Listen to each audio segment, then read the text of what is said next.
G'day everyone, welcome to Moreish Aussie. We're going to be doing a nice simple dish here. It's an Aussie favourite, the good old garlic bread. Very simple to make, 5 minutes to make it up, 7 minutes in the oven, and it's ready to eat this great Moreish dish.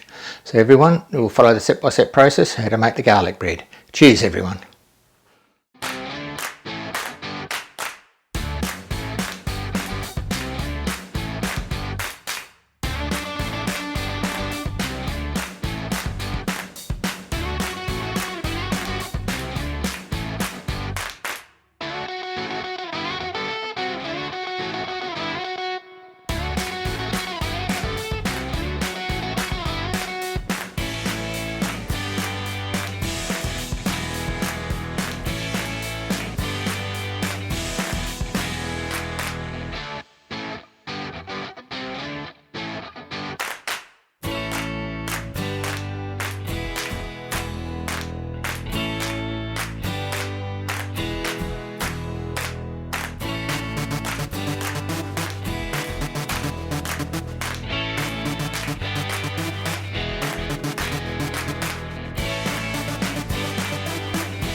Welcome back everyone.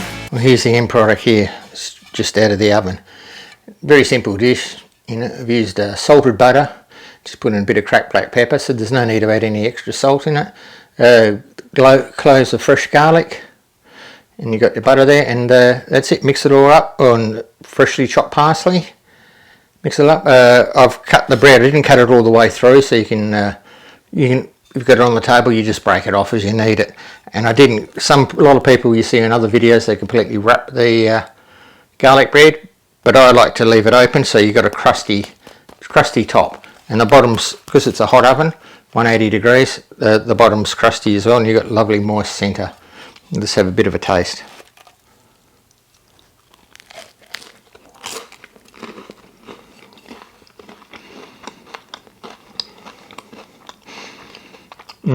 By the sounds of it, I'm sure you can hear how crusty the top of the bread is. That's the reason why I leave the foil off the top. Lovely and moist. It's crusty on the bottom as well. And there's plenty of garlic in there. If you really like your garlic, we can add more in it. It's a very easy, like I say, simple dish to do. Try it at home, give it a taste test. Goes great with pastas, pizzas, anything Italian basically. And great for soups on a hot winter and a cool winter's night. So everyone, yeah, give it a go. Tell me what you think about it, and please hit the like and subscribe button. Leave a comment below, and we'll see you for the next video. Cheers, everyone.